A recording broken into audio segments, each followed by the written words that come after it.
The duffel bag hits my chest before I can process what's happening. My wife's face is stone cold, her eyes empty like I'm already a stranger. "You were a mistake," she says, each word sharp and final. Her mother stands behind her, arms crossed, nodding like this verdict has been discussed and decided. I open my mouth to speak, but she raises her hand. "Get out."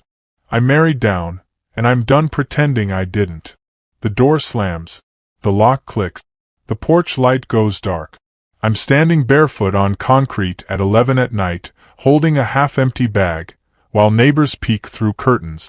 My hands won't stop shaking. This wasn't a fight that got out of control. This was calculated, rehearsed, executed. My name is Calder Rowan, and 5 minutes ago I thought I still had a marriage worth saving. I sit in my car until the sun comes up, replaying her words on an endless loop. My phone stays silent. No apology text. No "let's talk about this." Nothing. When I finally check social media, my stomach drops. Every photo of us together is gone from her profile. Our wedding pictures, vacation shots, anniversary posts, erased like I never existed. The speed of it terrifies me more than the cruelty. She didn't do this in anger last night. She'd been planning this, preparing for this moment while I thought we were just going through a rough patch. I scroll through my own photos, seeing our life through different eyes now. Her smile in every picture suddenly looks forced. How long had she been counting down to this? Memories start hitting differently now, like rewatching a movie when you already know the twist ending. Every comment about my salary compared to her father's business. Every time her family made decisions about our life without asking me first. Her mother's constant suggestions that I should try harder or be more ambitious. I remember thinking they were trying to help me improve. Now I see it clearly. They were building a case, collecting evidence that I wasn't enough. I'd told myself that her family's coldness was just their way, that I needed to prove myself over time. I never considered that no amount of proving would ever be enough. I wasn't being tested. I was being tolerated until they decided I wasn't worth the effort anymore. My friend Andrew lets me crash on his couch. I lie there at 3 in the morning, staring at a water stain on his ceiling that looks like it's laughing at me. I catch myself whispering, "I'm sorry," to the empty room, apologizing for crimes I can't even name. That's when it hits me. I'd been trained to accept blame. Every argument that ended with me saying sorry even when I didn't understand what I'd done wrong. Every time I adjusted my behavior, my schedule, my dreams to keep peace in a house that was never really mine. Andrew's dog curls up next to me, and I realize this animal has shown me more unconditional acceptance in one night than I'd felt in my own home in years. I go back once to collect my mail, moving quietly like a thief in what used to be my own house. I don't knock, just use my key one last time. That's when I hear them, my wife and her mother talking in the kitchen. "He actually thinks this was sudden," my wife says, her voice almost amused. Her mother laughs, sharp and knowing. Men like him never see it coming. They think being nice is the same as being valuable. The words hit me like cold water. This wasn't an emotional breakdown. This was a business decision. I was a failed investment being written off. I leave the mail, leave my key on the porch, and walk away. I never want to hear my own erasure discussed so casually again. 3 days later, I realize I'm being rewritten. Friends who used to text regularly have gone silent. When I finally reach one, she sounds uncomfortable. "Look, Calder, we heard things got bad. That you stopped trying, stopped contributing." My chest goes tight. "What exactly did she tell you?" There's a pause. "That you gave up on the marriage. That she had to make the hard choice." I want to scream the truth, but I hear how defensive it would sound. She's already shaped the narrative, cast herself as the victim of my failures. I'm not just homeless, I'm the villain in a story she's telling everyone we know. Fighting it would only make me look worse. So I stay quiet and let another friendship slip away, knowing silence costs less than a war I can't win. A notification lights up my phone. Bank alert. I log in with shaking hands and see what I already suspected. Accounts reorganized, my name removed from cards we'd shared, permissions revoked on joint savings. Nothing technically illegal. Just clean, efficient cut. She'd probably consulted a lawyer before she ever threw that bag at my chest. Every financial thread connecting us has been severed while I was sleeping on Andrew's couch feeling sorry for myself. I sit there understanding a hard truth. She didn't want a dramatic confrontation or a messy divorce fight. She wanted me gone and powerless, with no leverage to argue or negotiate. It worked. I have $300 to my name and nowhere to go. She planned this perfectly. I type out a long message begging to talk, to understand, to fix whatever broke between us. My thumb hovers over send for 10 minutes. Then I delete it. Word by word, I erase my own pleading until the screen is blank again.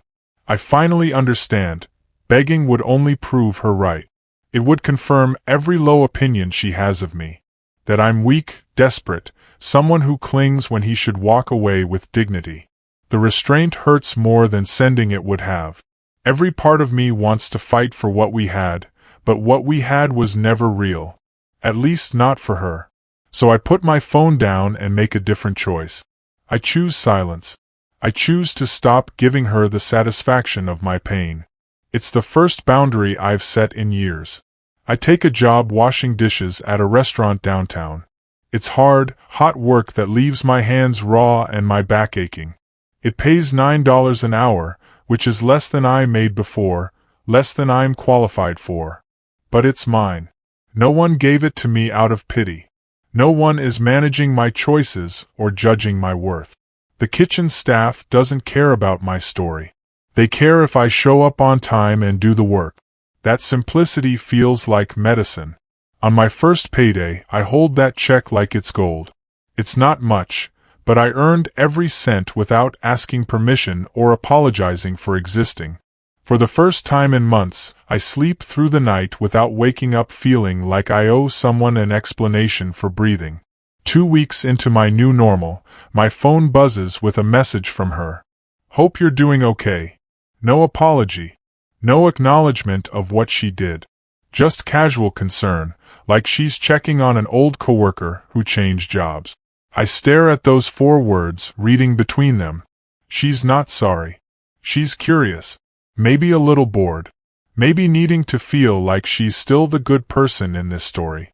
I type, I'm fine, and delete it. I type, why do you care, and delete it.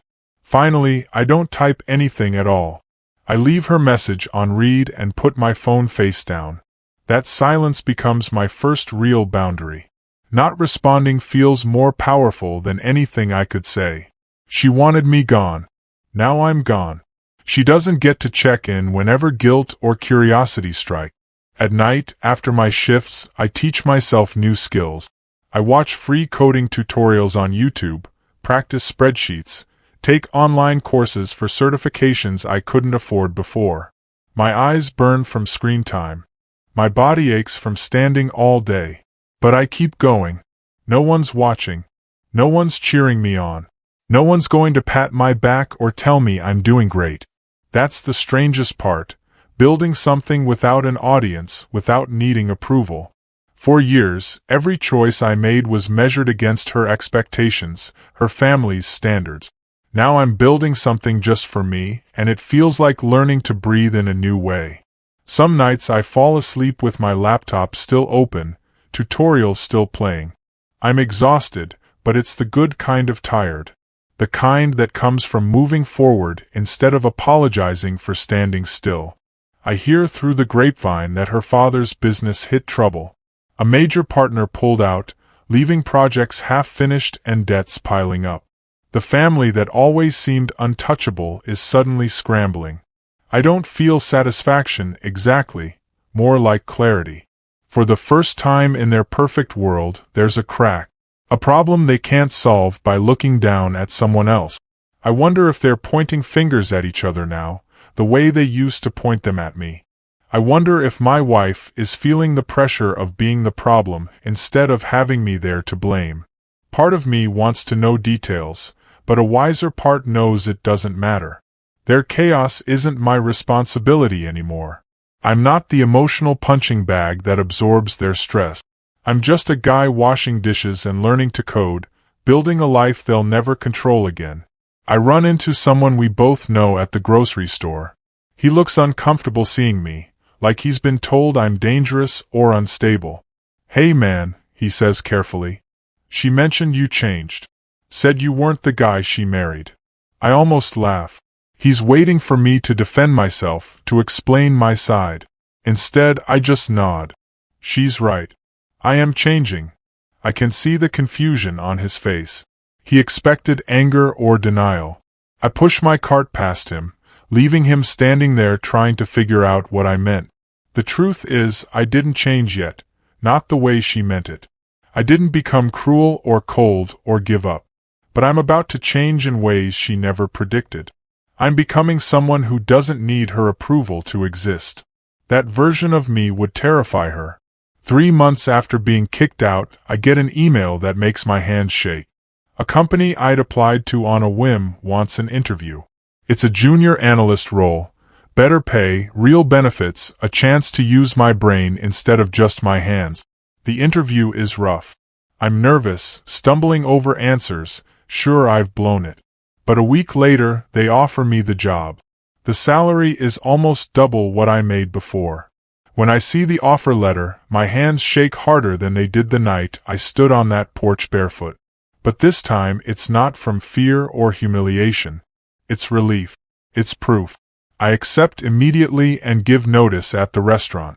My boss, a tough guy who rarely smiles, shakes my hand. "Knew you wouldn't be washing dishes forever," he says. That simple acknowledgement hits me harder than any praise I'd gotten in my marriage. I notice she's started liking my old posts on social media. Photos from months ago that she'd ignored when I first posted them. Then comments appear.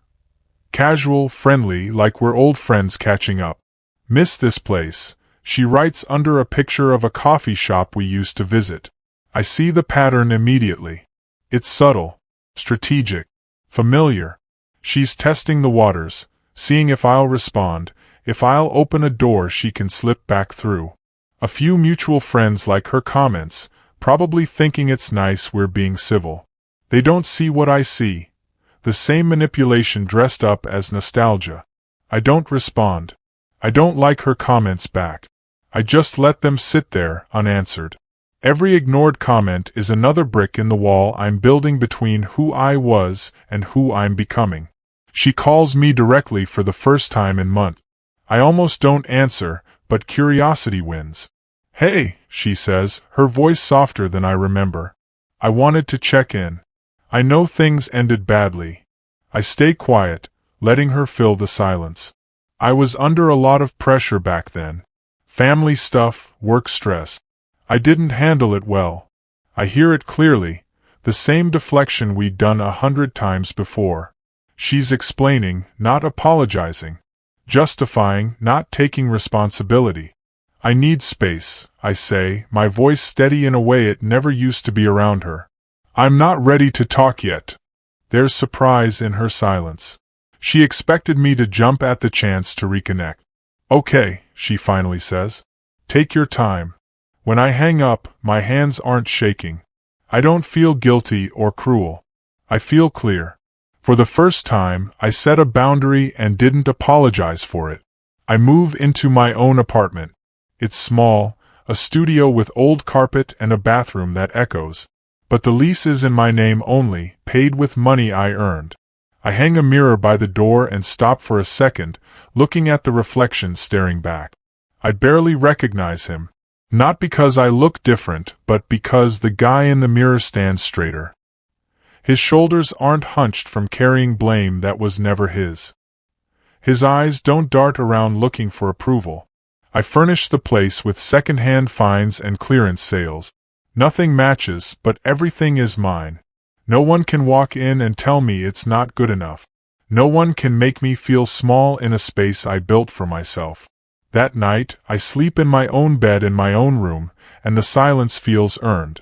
It feels like freedom. Her messages change. They get longer, more emotional, less casual. I've been thinking about what we built together, one says. We had something real once. Another. I miss having someone who understood me. I read them with a strange detachment, like I'm reading someone else's mail. I see what she's really saying. She misses the stability. She misses having someone who absorbed her family's criticism. She misses the version of me that bent and apologized and tried harder. But she doesn't miss me. She misses what I provided. The difference is so clear now, I'm surprised I couldn't see it before. I don't respond with anger or accusations. I just don't respond at all. My silence says everything I used to struggle to put into words. I'm done being her emotional safety net. I'm done being convenient. She posts something vague on social media. Sometimes you don't know what you have until it's gone. Missing the people who made life better. The comments flood in, friends offering support, asking if she's okay. But a few people, the ones who know both sides, stay quiet. I watch the post sit there, and I realize her narrative is starting to wobble. The story she told, that I gave up, that I failed, doesn't match with her suddenly missing me now that I'm doing better. A mutual friend messages me privately. What actually happened with you two? It's the first time anyone's asked for my side. I keep it simple, factual, no drama. She decided I wasn't enough. She kicked me out. I respected her choice and moved on. The friend doesn't respond right away. When she does, it's just, I'm sorry. I didn't know. Word starts spreading quietly. Not explosively, just spreading. The truth has a way of surfacing eventually. More people start asking questions. Not accusing me, just genuinely curious about what happened. I tell the truth each time, calm, clear, unembellished. She told me I was a mistake and had me removed from the house. I've been rebuilding since. The reactions are always the same. Quiet shock, followed by apologies for believing her version. I don't pile on. I don't trash talk her or try to turn people against her. I just state facts and let them draw their own conclusions. That restraint does more damage to her story than any angry rant could. People start seeing the holes in her narrative. If I was so terrible, why is she reaching out now? If I gave up, why am I the one thriving? Her story only worked when I stayed silent and broken. Now that I'm speaking and standing, the whole thing falls apart. I didn't have to fight. I just had to survive and tell the truth. She asks to meet in person. I think we need closure, her text says. I stare at the message for a long time. Part of me wants to refuse, to let her wonder and regret from a distance. But another part knows I need this too, not for her, but for myself. I agree to meet at a neutral coffee shop, somewhere public and safe. When I walk in, I see her already sitting in the corner booth we used to claim as ours. She looks up, and for a second I see something flicker across her face. Surprise, maybe. Or uncertainty. I look different now, not physically, but in the way I carry myself. I'm not the man who stood barefoot on her porch, shaking and confused. I slide into the seat across from her and wait. This time, she's the one who has to explain herself. This time, I'm not apologizing for existing. She looks smaller somehow, like confidence was the only thing holding her together and it started to leak out. Her hands fidget with her coffee cup. I'm sorry for how things ended, she starts. Then she spends 10 minutes explaining why she did what she did, her family's expectations, the pressure she felt, how overwhelmed she was. I listen without interrupting. When she finally stops, there's a long silence. You done? I ask. She nods. You didn't make a mistake, I say quietly. You made a choice. You chose to believe I wasn't enough. You chose to kick me out without warning. You chose to erase me from your life and rewrite our story to make yourself look better. Her eyes fill with tears, but I keep going. And now you're here because things got hard and you're realizing that having someone to blame was easier than fixing actual problems.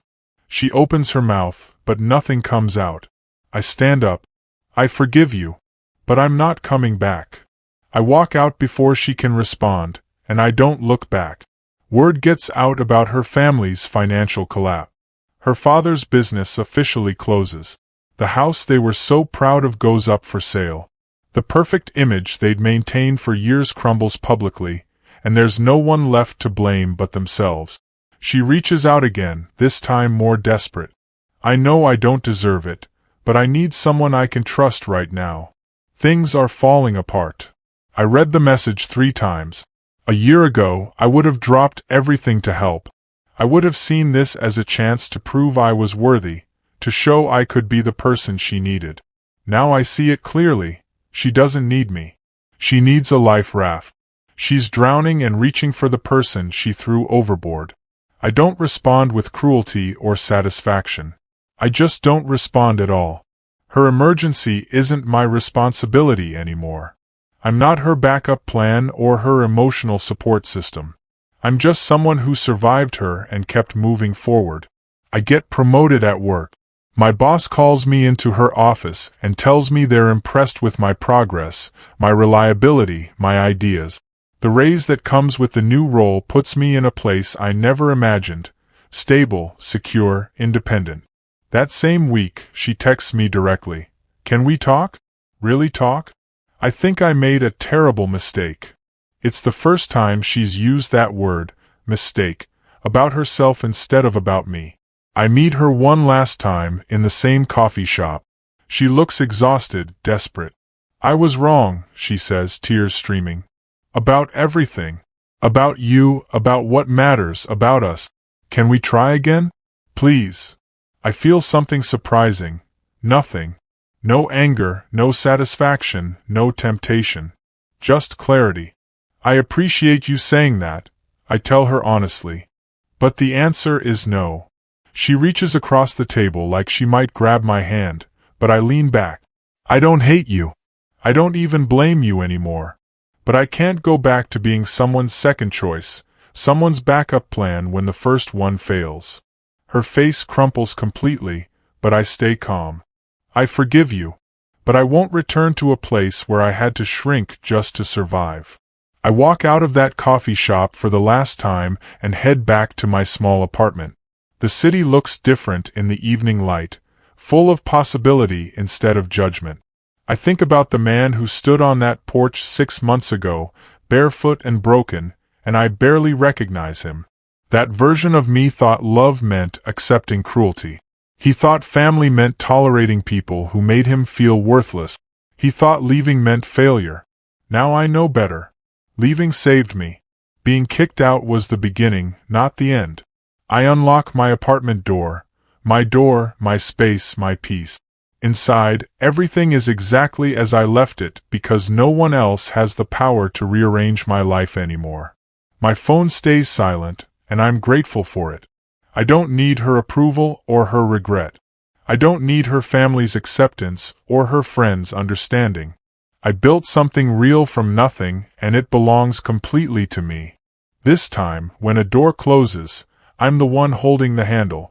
And when it opens again, it'll be on my terms, for someone who sees my worth from the beginning, not someone who only notices it after I'm gone.